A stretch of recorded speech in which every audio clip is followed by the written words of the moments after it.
All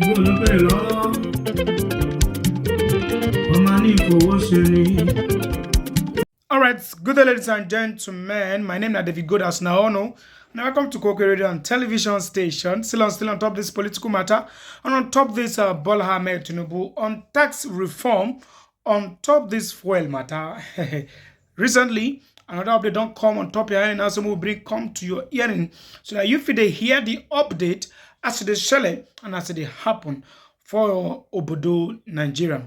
Still on top of this matter now, say could bring come your earning. Say Bola Ahmed Tinubu once again don't say go come on 5% tax on fuel starting from next year January. On top of this matter now, Dr. Barrister Darlington don't come about to give analysis. In fact, for this interview, this Barrister Darlington don't accuse Esther to be the APC chair lady. On top of this interview, go funny you because the man has said nothing but the truth. And on top of this program, once again, we go bring on top of this matter how one of the Northerners has accused this Fulani to bring bad names and bad image to the Northerners. We'll be right back. Watch the video. Let me ask you a question. Is subsidy removal not meant to benefit the average and poor Nigerians? That's what we are told, though. So what is happening now? We should be asking Tinubu. Shebi, you are the woman leader. What do you mean? APC woman leader. It's not about APC woman leader. You should know now. It's not your party. You're supposed to know better. Because when I say it now, you say that you criticize Tinubu, you don't like him. Whatever he said. That's why because I've been asking you. We need to see these things. What is that thing he has done that I did not recognize? Mention it. Mention one. Tell me that in APC Tinubu has done in office that I said, this one I don't agree. And you look at it from all angles. That thing is good. It's sustainable. It will benefit the people. Yet I did not. Am I a fool? No fund. Am I? You have come again. No. You have come again. Are you in school? Go and ask those in school now. Let them tell you about the history. Why have we not discussed it here? NEF fund came. They gave you NEF fund with the right hand, and the school collected it with the left hand. Are you not aware that university intake has dropped? You didn't hear that story. You didn't hear. NEF fund. How many people benefited from it? That money cannot pay the school fee that the university are charging. Remember, immediately the fund came, schools raise their school fees. Is that not true? But so there are talks that the president's economic reform, if it was implemented during the administration of Muhammadu Buhari, that we would not be complaining like this. It's not true. It's not true. Esther, it's not true. The only thing that Tinubu doesn't know how to manage he's too profligate. Tinubu is too extravagant. He doesn't know how to in fact, he doesn't know how to manage money. But he has technocrats. He has Wale Edu. He has Olayemi Kaduso. These are persons that he said he trusts. When he was the governor of Lagos State, these persons worked very close with him. So even the NNPC chairman right now, those are people who worked with him while he was the Lagos State governor. So if you have these persons with their wealth of knowledge and experience working with you, how come is it that they don't know how to turn around the economy? Esther, these people we are covering for him.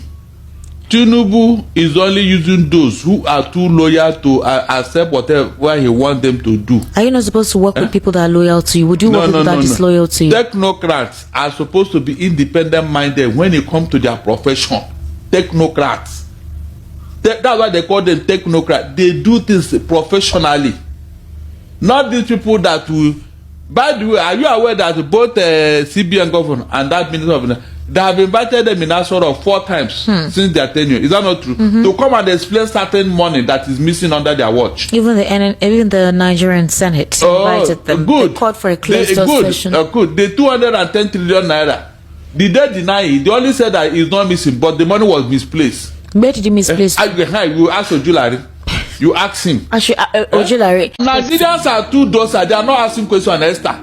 They are not. I've told you here that if I have my way, I will open their head and put certain things that will make them to react, so that all of us will enter the street. That's the only way this government will listen to us. They are not taking us serious because they saw that we are docile. Have you seen any major protests since APC came into office, apart from NSAS? I mean, any major protest than what they did in Ojota in 2012? Have you seen any? What about the fearless protests? Which one? 10 days of rage. Where did it end? Who and who? This one that Showere and a few of his this in winter. I'm talking of a project in the likeness of that one they did in Ojota. where all the big men came out. Look at all the elder statesmen that came out for that protest. They went to bring them from their homes. Ben Nwabeze and Co. Tunji Braithwaite, all of them were there. Even our clergymen, Adeboye and Co. Bakare, Tunde Bakare. Didn't you see them? Since Buhari and these APC people came into it, have you seen any major protest like that, Esther, with all the hardship? That will tell you what is going on. Is either some people have been bought or they have been hypnotized. It cannot be far from the two. Some people have been bought to keep quiet. Even our clergymen who are supposed to be leading the people. Imagine if Adeboye mobilized his members. The one at Ota mobilized his own member. Class Embassy mobilized his own member. And they enter the street. Esther, will the police and army jail all these people? Will they arrest all these people? That the government will say, please, what is the problem?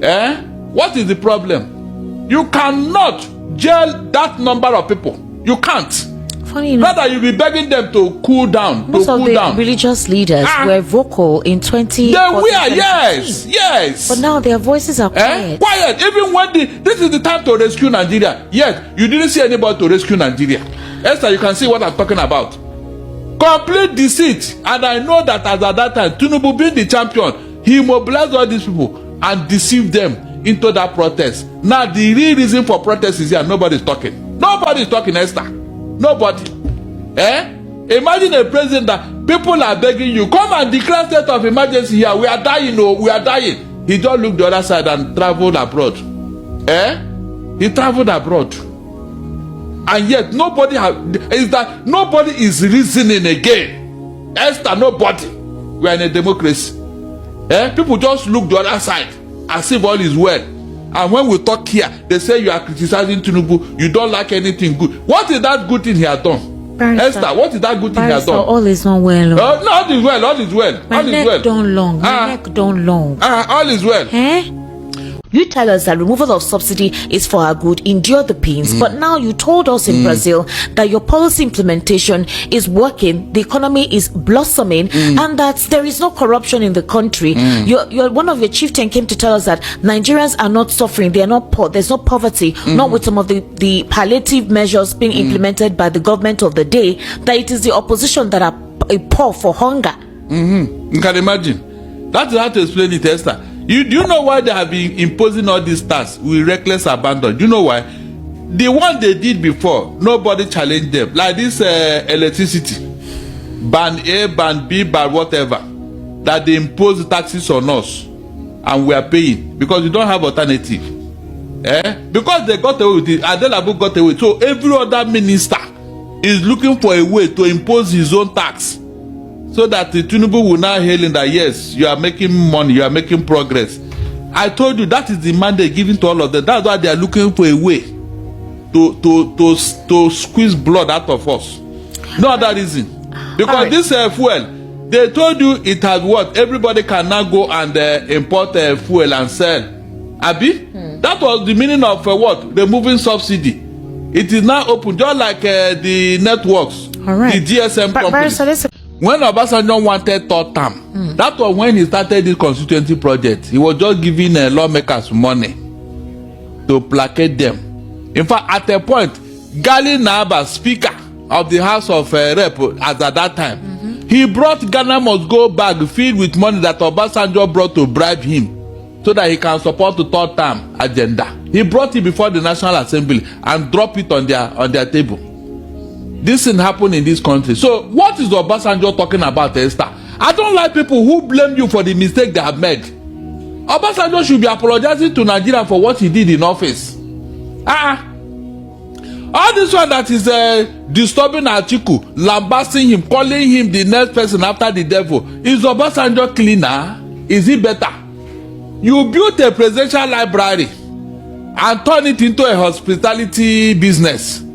That all manner of people are now going there to go and do all manner of things, and EFCC busted them, and you are crying foul. Is that place supposed to be a hospitality place? Somebody should ask Obasanjo. You said it's the Obasanjo Presidential Library.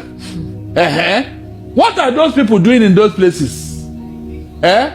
that they have turned it now into a den of Yahoo boys and girls. You should be apologizing to Nigerians. I remember when Obasanjo organized the money for that presidential library, Nuhu Rubado said that if he had known, if Obasanjo had told him, he would have told him not to do that because it's corruption. You use your position to go and seek for money and now use it to build a presidential library in Abeokuta. Is it not supposed to be in Abuja, Esther? Somewhere close to Aso Rock. You brought it to your village and turn it into something else. I remember the first time EFCC wanted to go and look into the books of that place. Immediately, Obasanjo closed it and sacked the managing director of that place. Esther, the very day, oh my God, the very day the Russians who built a Abeokuta Steel Complex was to come and take over that place to revamp it. That was the day Obasanjo cancelled the contract because he wanted to hand it over to his own son. If you are doubting me, go and ask Natasha Boti. This she lady also wanted to renew that contract. Yes, that lady, because he has a parentage who were involved in that particular. She has the document dossier on that Abeokuta Steel Complex. Go and listen to her, Esther. You will now know this about that is talking. He wanted to hand over that place to his son. And when the Russian contractors came, they were asked to go back. After all the meetings, all the arrangement and everything, Esther, you spent 8 years, you couldn't revive Abeokuta on all this other capital project. You couldn't. You are pushing third-term agenda. You are pushing, and now you are talking as if you're better. I pity Nigerians. Somebody will call now. I love Obasanjo. I love Obasanjo. He was this. He was what did he do? What did he do? Did he do better than George Washington, who laid the foundation of American greatness? I told you here that George Washington was invited by American soldiers who fought the Civil War.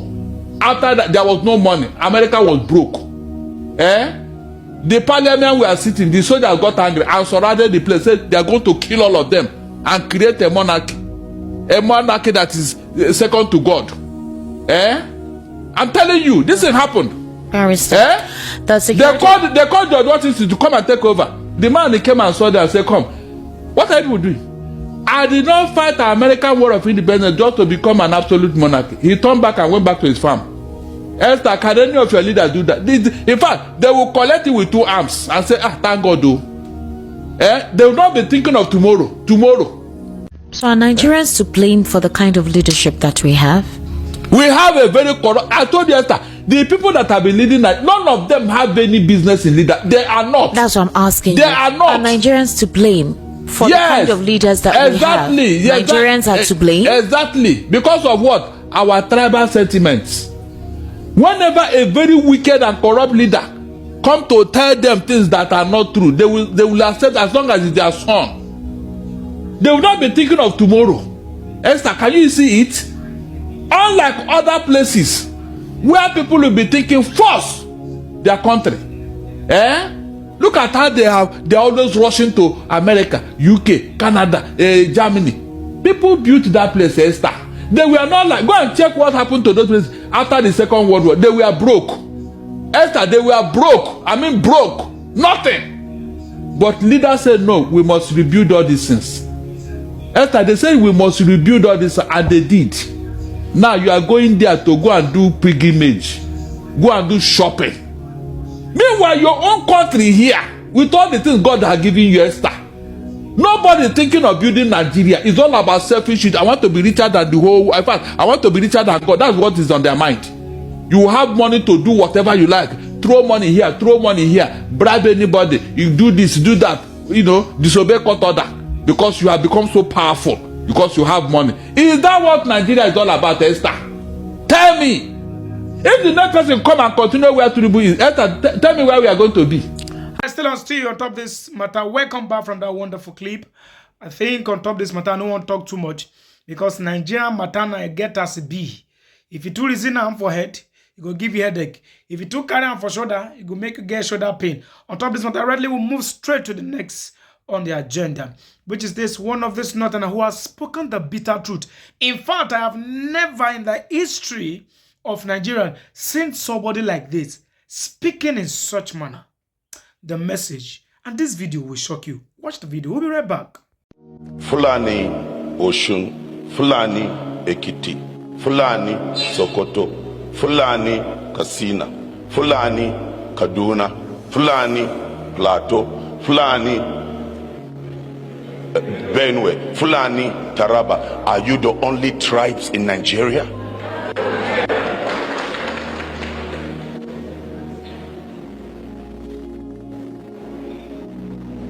You are not the only tribe. There is nothing like profiling of a people. I'm a Fulani man. I'm a grandfather of 8 grandchildren. And we just have to speak the truth. The Bible says you shall know the truth, and the truth shall set you free. As long as we continue to glouse over the truth, we will never get the answer. And I want to say this to our security men: until justice is done, there will never be a solution. If you get a Fulani man that is a killer, deal with him as a killer. If you get a bureau man that is a killer, deal with him as a killer, and this will come to an end. But you don't give certain people advantage over other tribes. I respect the people that have hosted me, even though I am an indigene of Plateau State, because I was born here. My children are grown up. I have 8 grandchildren. But yet we respect the people we met on ground. In Maiduguri, my hometown, the people that come to meet us respect us. When the Boko Haram thing started in Maiduguri, it was us, the indigenes, the people, the Kanuris, who came together and said, this thing is among us. And then we started getting on, and then we raised the civilian JTF. That was how Boko Haram was dealt with. Kanuri man will bring his own children and said, Gashina ina chikin Boko Haram. And that was how we dealt with it. Mayati Allah Association. 80% of the responsibility of the genocide is on you. You have the 80% answer. Because if today Mayati Allah says this genocide will stop, it's not herders and farmers clashes. Intentional genocide, terrorism, and that must stop. It must stop. I'm not happy to move as a Fulani man and my tribe is being profiled. My children, when they travel out and Fulani, here Fulani, there Fulani, I am a proud Fulani man. I am a proud Kanuri man. It's just like when Boko Haram started. We're not proud of it. Why should it be from Borno State? But then we decided to fight it. I am here to say, Nigeria, we are not honest to ourselves. And whatever we do, please, there is one thing, whether to the security agents. My father fought in the First and Second World War. One of the highest respected military veteran that survived and lived long in Nigeria before he passed on at over 130 years. But ladies and gentlemen, one thing we grew up under them is justice and equity. What is white, call it white. Because whatever you do, because of little cover you will get today, your descendants will suffer the seed you plant. Whatever you do, agree with anybody to lie on the people, blood will speak. So I want to say this to us: it's enough. I feel the pain of a little baby. I was playing with my grandchildren yesterday, 3-year-old. What crime has that 3-year-old committed? Just last year, I decided to farm and help people because the way people were suffering. I bought so much plots of land, shared it one plot, and gave people my equipment, everything to farm, because we have to stop the hunger. We can't keep looking at the government. If they won't do it, let's help ourselves. I established the farm, gave people farm, and the people farm rice.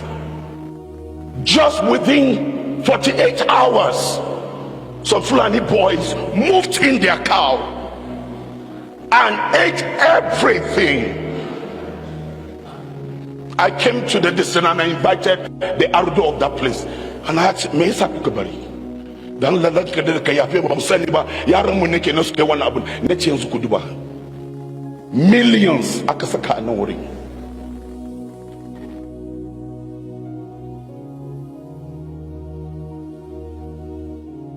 Bai kamata ba ka giya ma dan wanka. Inda muka yi abun da ya kamata ka giya ma dan wanka. Let's not be lying to ourselves. It's not about tribe. We are Nigerians. We must respect we are Nigerians. Whether you're a Muslim, whether you're a Christian. I was a Muslim.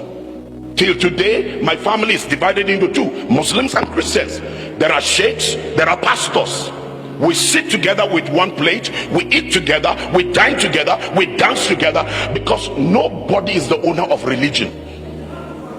You decide what kind of faith you want to belong to. But in this country, as I round up, the solution to all we are talking about, let me put it forward, is nothing but let's call our brothers and our sisters the Fulani people and Fulani extract. It's time you speak the truth to yourselves. Because you see, what you don't know, you're building a cloud that will make it difficult for your descendants to walk across the nation of Nigeria. I'm telling you, you may win the fight but not win the war. So you better take a step now and say, look, the reality is this. Whether you're a visitor or you're not a visitor, you're first of all a Nigerian. Whether you came from Niger, you came from Chad, you come from Cameroon, virtually most tribes in this country came from different nations. We all settled down. Some moved from here to Niger. And we have cousins in Niger. I have cousins in Chad. I have cousins in Cameroon. I have cousins in Mali. I have cousins in Sudan. I have cousins in Ethiopia.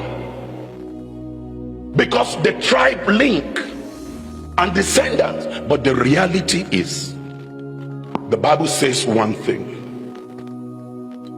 where light is, darkness cannot comprehend. When I show you the light, I will love you. Love me. I will care for you. You care for me. I run a foundation, El Buba Foundation. 85% of all the people in that foundation going through training are Muslims. 85%. Because it is not about religion, it's about humanity. Allah ne ya halice mu, kuma ran ya zamu bar duniyan nan. To in zamu bar duniyan nan, me muke bari a baya? Duk wannan sace maganan kuɗi, maganan kayan duniyan nan zaka bari.